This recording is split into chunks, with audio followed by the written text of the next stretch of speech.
Subscribe करें channel magic knowledge zone और latest video के नोटिफिकेशन के लिए इस बेल आइकन को दबाएं और वीडियो देखने के बाद वीडियो पसंद आने पर इसको लाइक एंड शेयर करना ना भूलें। Friends, welcome to my channel. Radhe Radhe आप सभी को। चलिए आते हैं टॉपिक पे। जैसा मैंने लास्ट 2 वीडियोस में आपको चाइल्ड साइकोलॉजी के शिक्षा और मनोविज्ञान टॉपिक एक्सप्लेन कर दिया है और उससे रिलेटेड क्वेश्चंस भी सॉल्व करवा दिए हैं। आज हम नेक्स्ट टॉपिक पढ़ेंगे आनुवांशिकता एवं वातावरण। ठीक है, इन दोनों टॉपिक से बच्चों का विकास कैसे होता है ये हम आज एक्सप्लेन करेंगे। ठीक है, तो सबसे पहले ये जो टर्म्स हैं आनुवांशिकता एवं वातावरण, इनको समझ लेते हैं। ठीक है, तो फर्स्ट है आपका है आनुवांशिकता। होता क्या है आनुवांशिकता? मतलब आप लोगों ने जो साइंस के स्टूडेंट्स होते हैं उन्होंने बायोलॉजी में भी पढ़ा होगा, इसको इंग्लिश में हेरिडिटी कहते हैं।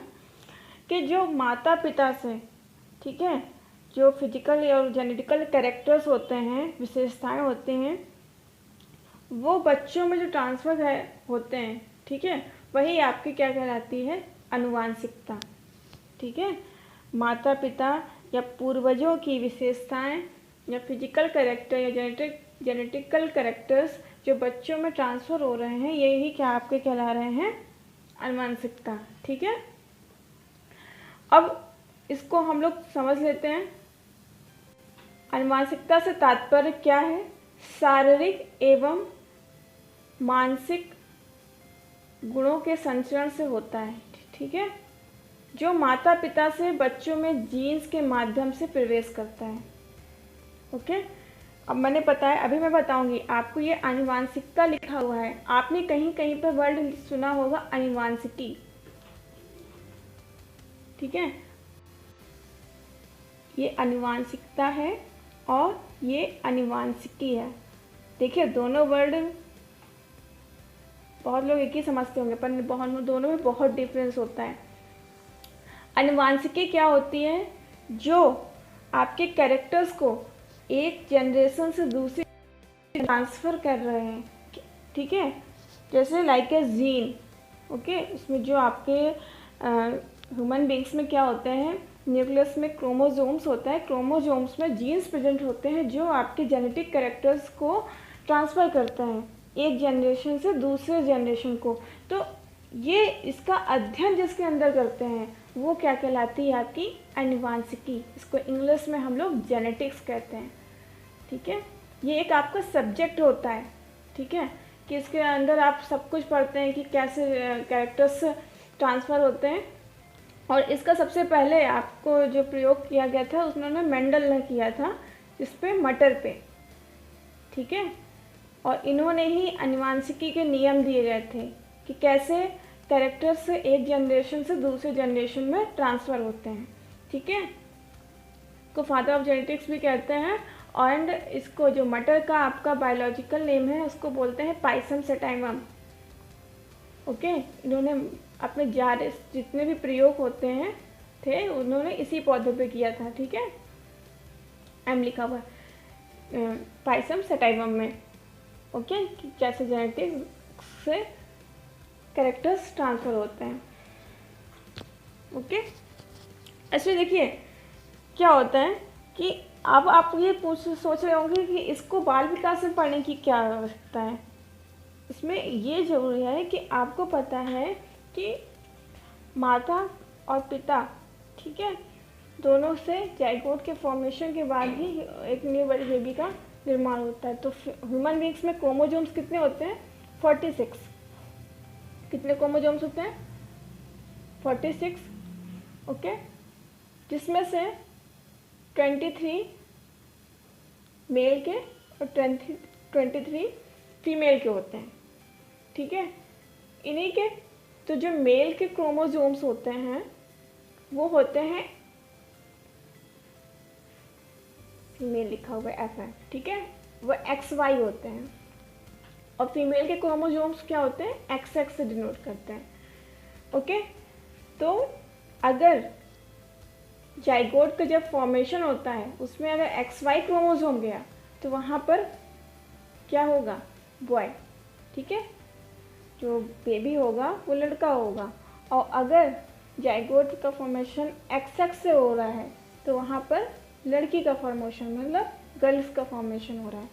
तो इससे आप क्या कर देख रहे हैं कि दोनों रिस्पॉन्सिबल है ना अब जीन्स को ट्रांसफ़र करने में, तो दोनों के कैरेक्टर्स बच्चे में जाएंगे।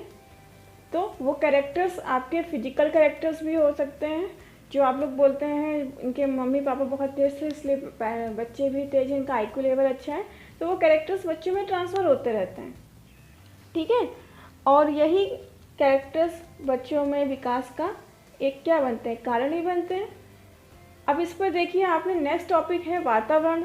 अब विकास, आनुवंशिकता और वातावरण दोनों में संबंध क्या है, ठीक है। इसको एक साथ पढ़ने की क्या ज़रूरत है। अब देखिए इसको हम समझते हैं। आपको पता है वातावरण से क्या तात्पर्य है। वातावरण के लिए पर्यावरण शब्द का प्रयोग किया जाता है। पर्यावरण 2 शब्दों से मिलकर बना है, परि प्लस आवरण। परि का अर्थ है चारों ओर, जो आप अपने चारों ओर देखते हैं, पेड़ पौधे, घर, मिट्टी के घर, जो भी कुछ देखते हैं, ठीक है। आवरण का अर्थ है ढकने वाला, जो ढके हुए है एटमॉस्फेयर को, वही आपका क्या कहला रहा है, पर्यावरण। आप अपने चारों ओर जो कुछ भी देखते हैं वो मिलकर सब क्या बना रहा है, आपका एटमॉस्फेयर मीन्स पर्यावरण। इस प्रकार पर्यावरण या वातावरण का अर्थ है जो चारों ओर से ढके हुए हैं, ओके। चारों ओर आप जो भी देखते हैं वो सब किसके अंदर आते हैं, पर्यावरण के। दूसरे शब्दों में वातावरण से तात्पर्य उन सभी तरह की उत्तेजनाओं से होता है जो गर्भाधारण से मृत्यु तक उसे प्रभावित करते हैं। देखिए आपको पता है कि जैसे आपके जो आनुवांशिक लक्षण हुए आप उनमें चेंजमेंट नहीं कर सकते हैं, बट वातावरण में आप चेंजमेंट कर सकते हैं। आपको वातावरण के इफ़ेक्ट बच्चों पर कैसे पड़ते हैं, आप देखते हैं कुछ फिजिकल इफ़ेक्ट पड़ते हैं आप, और एटमॉस्फेयर का आप देखेंगे बच्चों के व्यवहार में भी इफ़ेक्ट पड़ता है। जैसे आप देखते हैं जो केरल है, तमिलनाडु है, गर्म स्थान है, वहाँ के लोग कैसे होते हैं, हल्के से सांवले होते हैं, ठीक है। अब और जो जहाँ पर लाइट टेम्परेचर होता है, मतलब ठंडे स्थान जम्मू कश्मीर उत्तराखंड, वहाँ पे आपको थोड़ा सा फेयर कलर मिलेगा लोगों का। तो इससे क्या होता है, अगर आपके जीन्स में जेनेटिक्स कैरेक्टर्स में अगर वो सांवले का कैरेक्टर नहीं गया है और आप गर्म स्थान में चले जाएंगे, आप उस एटमॉस्फेयर में रहेंगे, तो आप में चेंजमेंट आ जाएगा, ठीक है, चेंजमेंट आ जाएगा। वो क्यों आएगा, वातावरण के कारण।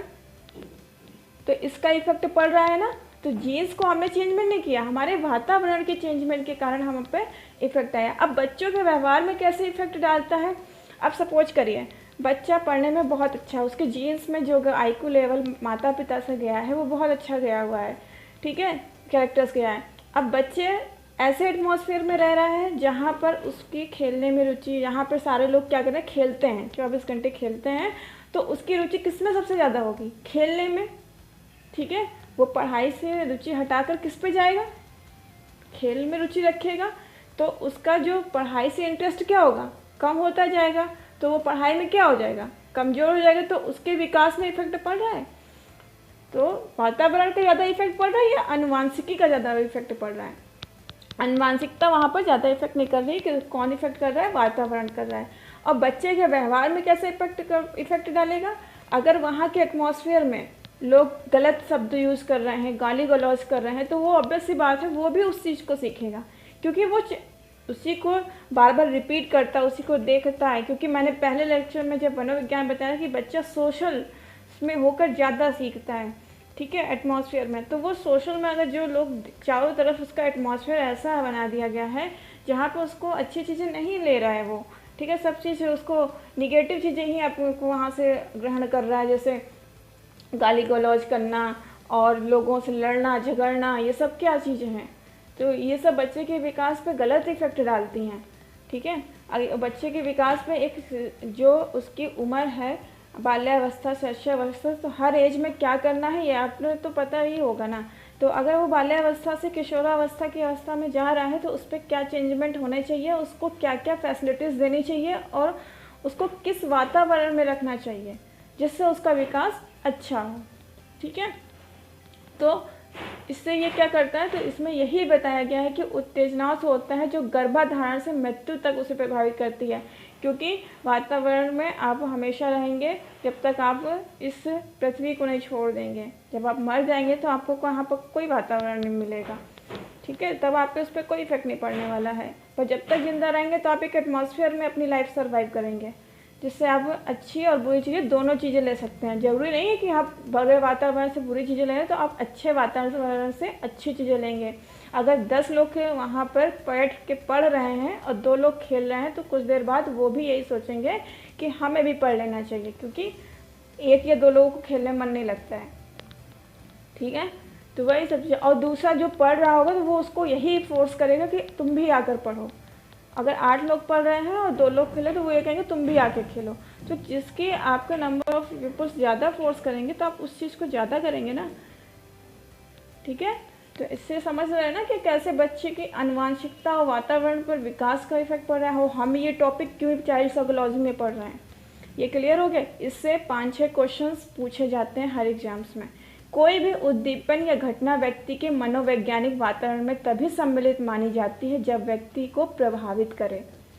अगर अब देखिए इस लाइन का मतलब क्या हुआ, कोई भी उद्दीपन या घटना व्यक्ति के मनोवैज्ञानिक वातावरण में तभी सम्मिलित मानी जाती है अगर वातावरण वो गंदे वातावरण में रह रहा है, उसको अपने ऊपर नहीं ले रहा है, उसको अपने व्यवहार में नहीं सम्मिलित कर रहा है, तो वह व्यक्ति को प्रभावित नहीं कर सकती है, ठीक है। अगर बट इतना बच्चे कहाँ आजकल मैच्योर होते हैं कि अगर वो बाल्यावस्था की एज में है तो उनको नहीं पता होता है कि क्या सही है क्या गलत है, ठीक है। एक बार किशोरावस्था की अवस्था में मान सकते हैं कि वो उस चीज़ों को नहीं लेगा, बट बाल्यावस्था की जो स्टेज है वहाँ पर बच्चा क्या करता है, ज़्यादा से ज़्यादा निगेटिव चीज़ों में ज़्यादा माइंड उसका डाइवर्ट होता है, ठीक है। उसको अभी क्योंकि इतनी अपनी लाइफ के लिए वो लोग इतनी सीरियस तब नहीं होते हैं। आपको पता है कि किशोरावस्था को संघर्ष की अवस्था कहा गया है, जब वो अपनी लाइफ के लिए सीरियस होते हैं, सीखते हैं वह काफ़ी कुछ, ठीक है। तो अब आपको समझ में आ गया होगा कि बच्चों का आनुवंशिकता और वातावरण से क्या संबंध है, और तो दोनों मिलके ही विकास कर सकते हैं। अगर किसी भी बच्चे का डेवलपमेंट करना है, ठीक है, अच्छा डेवलपमेंट करना है, अच्छा विकास करना है, और उसकी आनुवंशिकता में अच्छे लक्षण हैं, और अगर आपने उसका वातावरण खराब कर दिया तो वो पूरी तरह से विकसित नहीं होगा। और इसी जगह अगर उसका वातावरण सही रहा तो वो पूरी तरह से उसका विकास हो जाएगा, ठीक है। बच्चे का विकास आनुवंशिकता व वातावरण की अंतःक्रिया के द्वारा ही अच्छा चलता है, ठीक है। अगर दोनों की अंतःक्रिया अच्छी चल रही है तो उसका विकास भी अच्छा चलेगा। अगर शारीरिक गठन की बात करें तो इसमें सबसे ज़्यादा हेरिडिटी मीन्स आनुवंशिकता रिस्पॉन्सिबल होती है, ठीक है।